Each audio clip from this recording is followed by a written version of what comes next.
Good morning and welcome to Purpose Driven Finances, where our focus is helping you use your finances to achieve the purpose and plan for your life.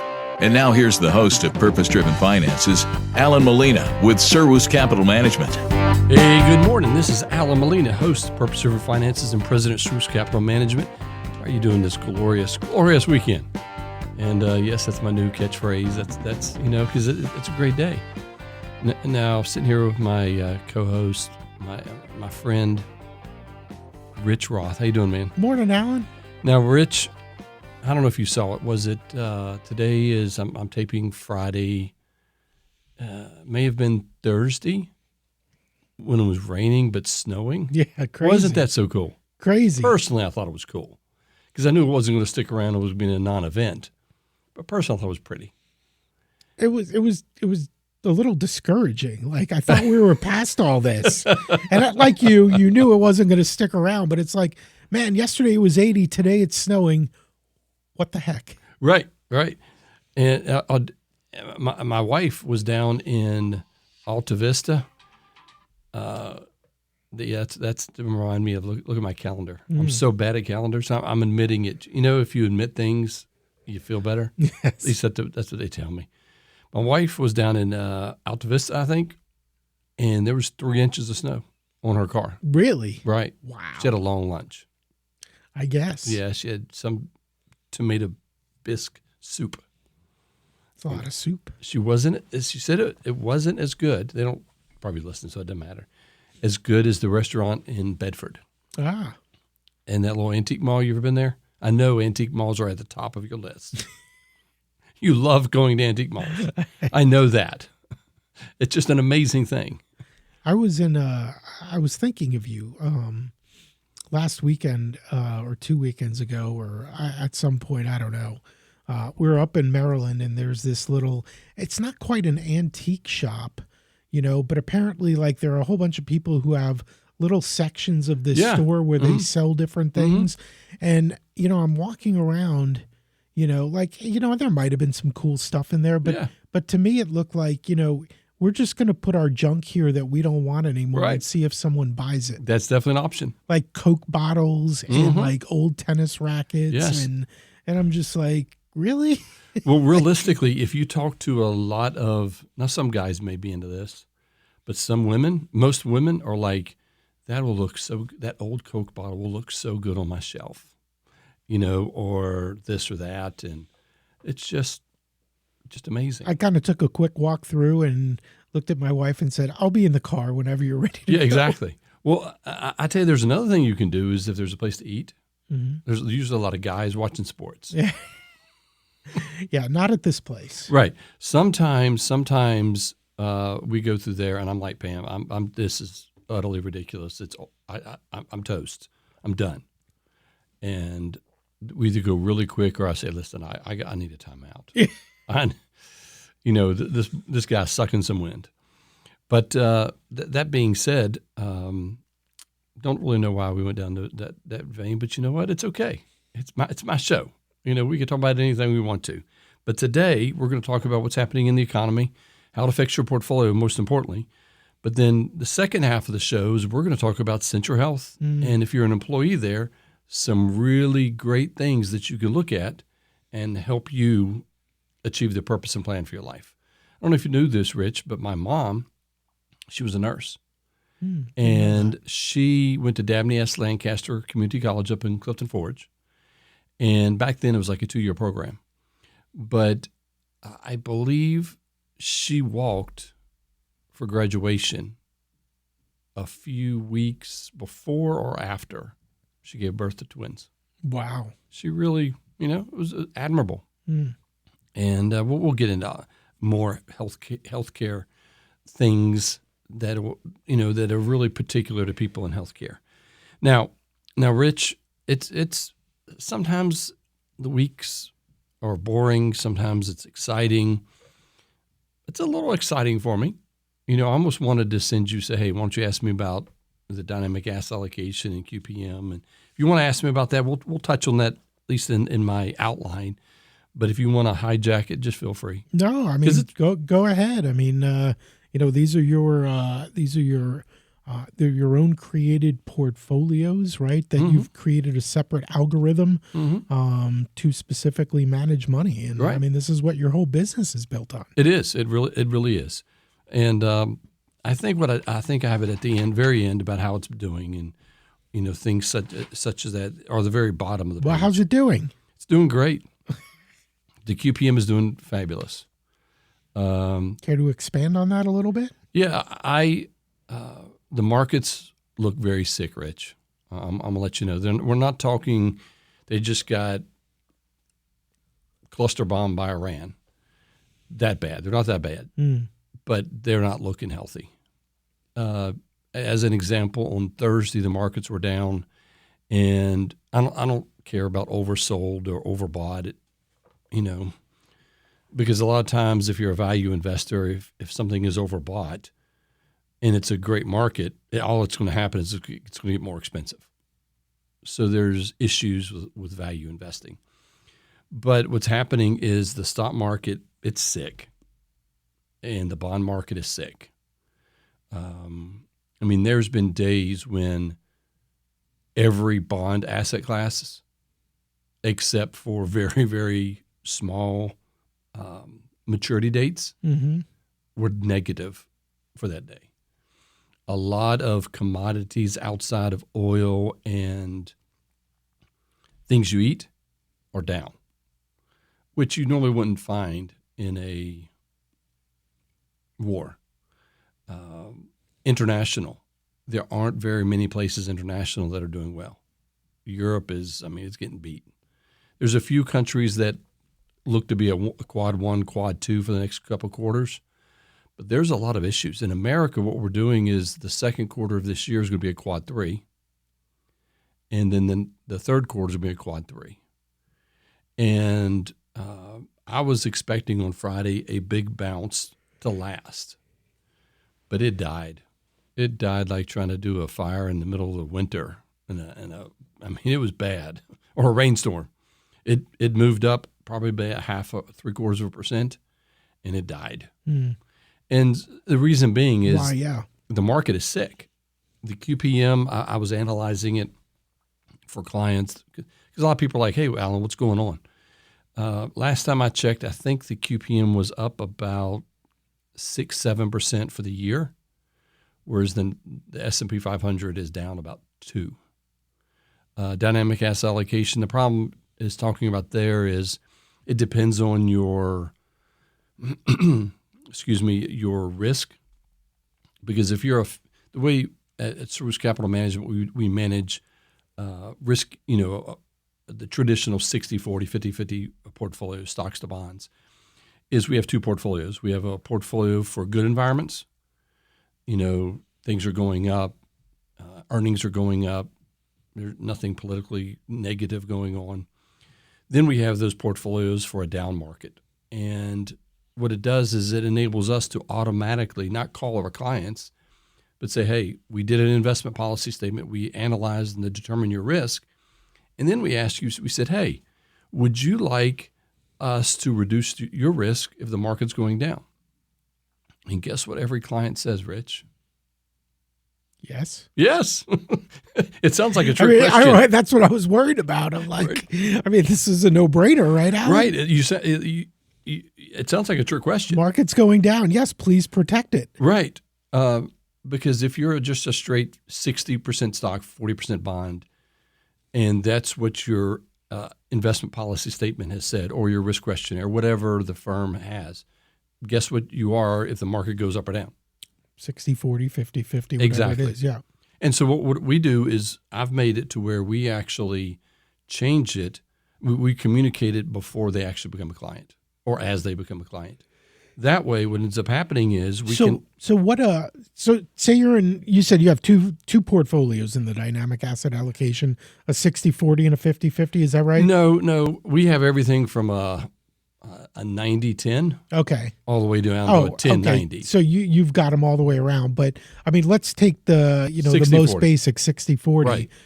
So if you're 60-40, that's when the market's good. Right. Or do you go a little bit more when the market's rolling? Generally, no, Okay. because if they sign the document that says, I just want to be 60-40, we try not to go past 60-40. Okay, so flip it over and we're in a quad 4 or in a war or whatever and the market's going south. What do you flip that to? Generally, a 20-80. So 20% stock. So Right. you really are protecting. Right. But then the equities that we choose are low volatility, or we use something to where the managers within there really put on risk management. And so if the market goes down, they tend to do well. Okay. And so, and we also manage the bonds, because generally, if like us, I mentioned earlier that all the bonds are going down, or not all, most of the bonds, asset classes are going down. So what I do is I went extremely low duration, three months or less, because what happens is they don't go down. I mean, 1 to 3 year old U.S. government bonds were going down. And the reason being is there's a huge breakout in yields.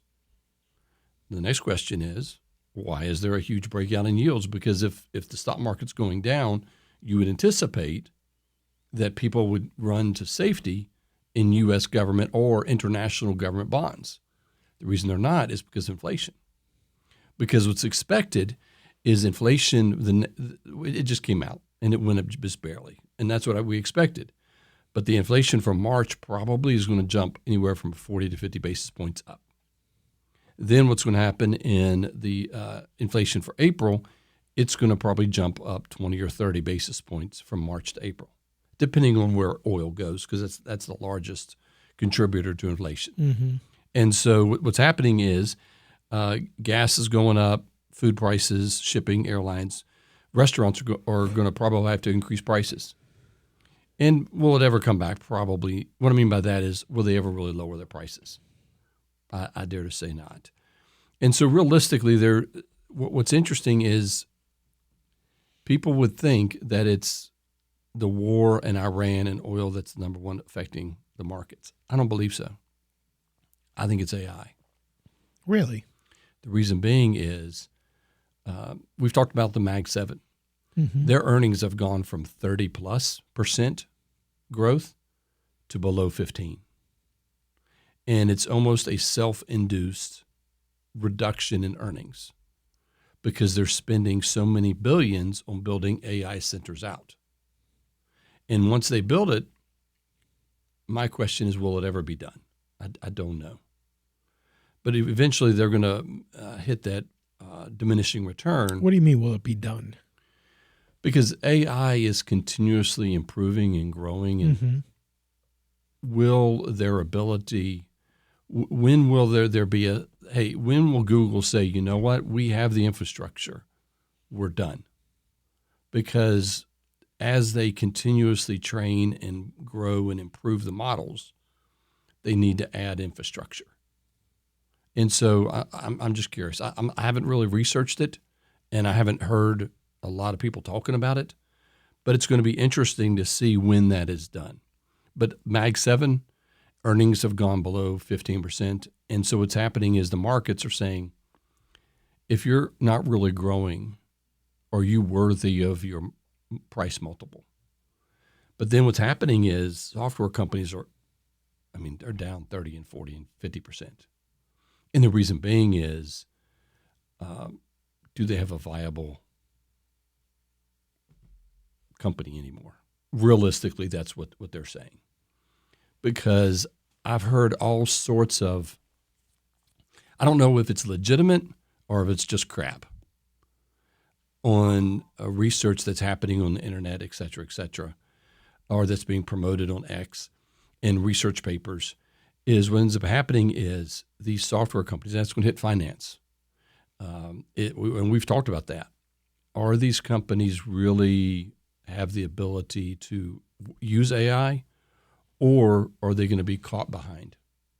Because I've heard of this individual, they went to their dad's house, and the company no longer supported the driver for the scanner. Well, this guy, this programmer, went to Claude, and said, write me the code to fix it to where Windows 11 will use the scanner. Wow.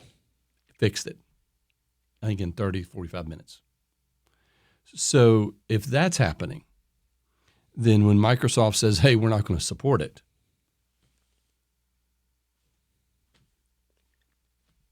come on, man. It's a problem, yeah. It's a problem. So I've heard speak that in some pockets, this could be 2000, 2001 for some companies. Not the entire market, but for some companies.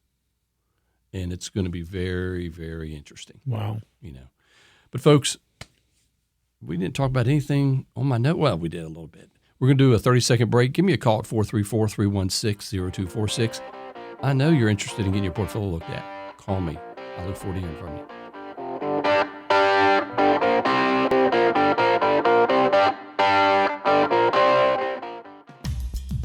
Hi, everyone. Brian Kilmeade here. Coming up on the next edition of the Brian Kilmeade Show, we'll have the biggest newsmakers, news breakers, and take a deep dive into news you care about. Whether it's breaking news, entertainment, politics, or sports, even pop culture, I'll bring you the latest developments with expert analysis from the big names you know and love. Plus, you never know who may stop by. That's all coming up on the next edition of the Brian Kilmeade Show. Weekday mornings from 9 to noon on WLNI.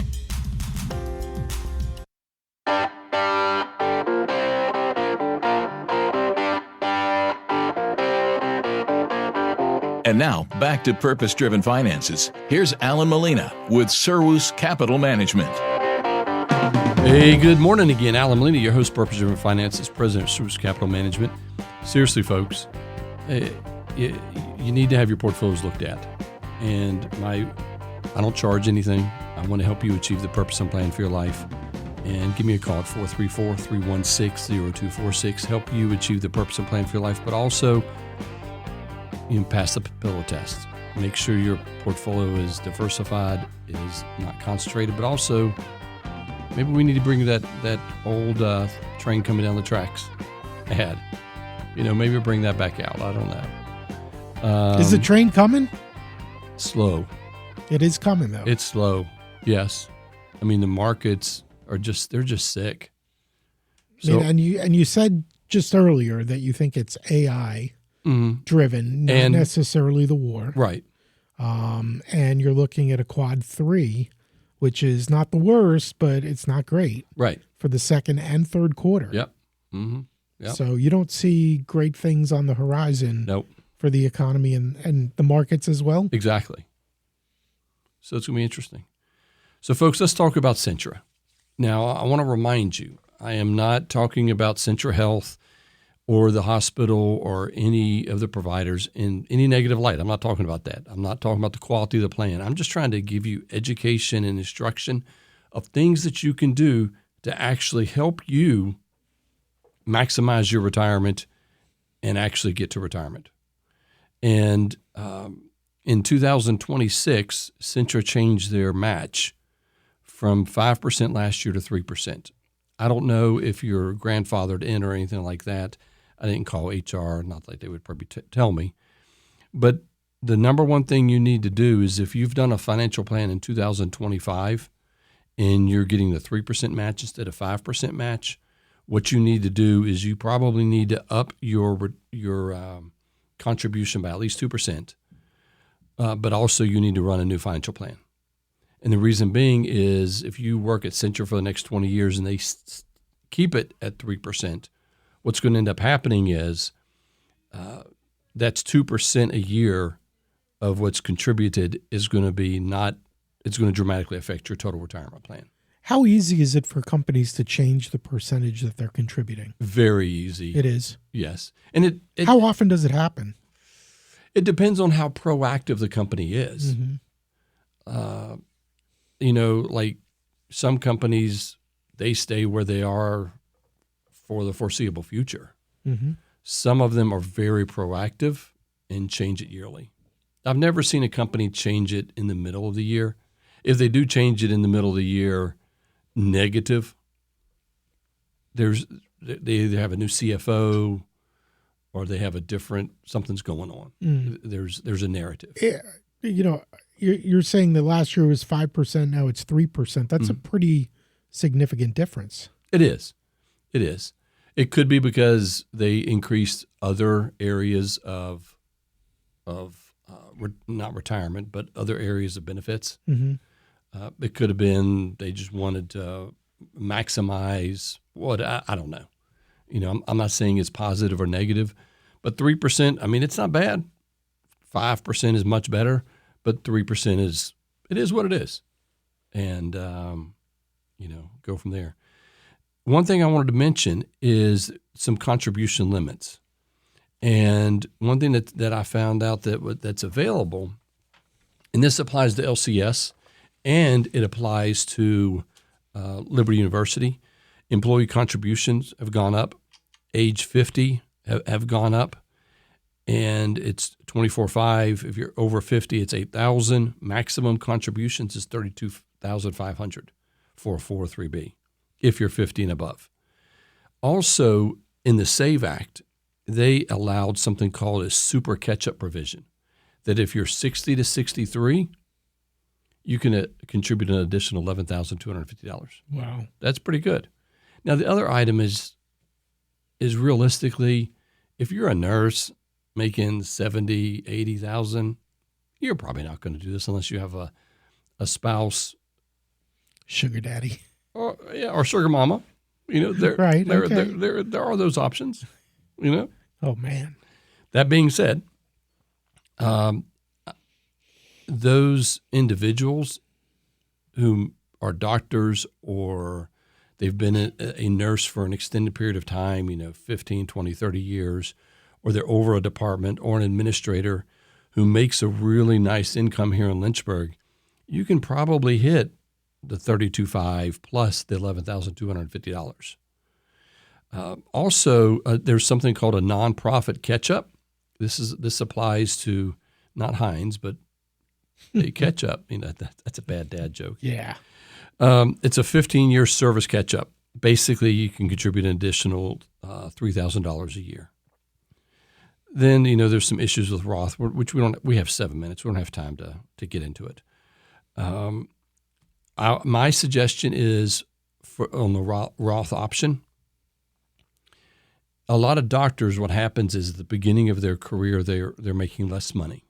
The reason being is they're just starting out. I'm not going to use all the vernacular because I'm not a doctor, although my middle son plans to be one, research and things such as that. I don't. There's basically 3 stages, but also student debt. Doctors are known to make a whole lot more money later in their career. Mm-hmm. And so realistically, what they should be doing as much as they possibly can is using the Roth option. I mean, there are some doctors early on or later in life? Both. Because what happens is early on, it compounds it greater. So in the beginning. Well, but you also want to pay taxes when your salary's lower, right? That is true. But with a doctor, the benefit there is if they get a Roth early and they max it out, what ends up happening is if you max it out, what ends up happening is if you put $10,000, $15,000, $20,000 at the beginning, a year, that compounds over 30 years dramatically. Mm-hmm. So that is probably a greater benefit than having the tax deduction when you're young. But when you're at peak earnings, say in your 50s or maybe 60s, and you're in the highest tax bracket, is that not a time to use a more traditional approach where you can, save that money tax-free and then pay the taxes later on when... That is true. That's a benefit. The problem you have is if you are a very high wage earner, what I mean by a high wage earner is it's public knowledge. There's some doctors, physicians, surgeons in Lynchburg that, the lower end is 3, 4, 500,000. Right. The upper end is 8, 9, 1 million, 1 million, 1. And so the problem you have is that tax benefit is nominal. Mm. If you're making $800,000 a year and you're putting away $30,000, $50,000, is that really going to affect your tax bracket? Yeah. Probably not. But where it will dramatically affect it is if you put it into a Roth 403B. Okay. That's much, much better there. And so you really need to do some financial planning around that and go from there. A couple other items. Did you know doctors are usually salary. They're not looked upon as being hourly, but a lot of nurses are. And nurses can actually get part of their overtime where they don't pay taxes on it. Now, just a little caveat. People think that, hey, I'm going to work 40 hours making $40 an hour. I have 10 hours worth of overtime, so that means that's 10 hours times 60, because it's usually time and a half. Right. That's not how it works. They devised it to where the first 40 hours, you're taxed on it. But in the next 10 hours, you're taxed on the $40. But not the overtime pay, Right. which would be the additional 50%. And I'm like, come on, man. You stinking freaking politicians like they did. Did you know if you buy a mattress in Virginia now, after it goes into effect, you got to pay additional $20? Oh, is that right? Yeah. Thank you, Virginia. Yeah. Abby? Yeah. And all of the other Democrats.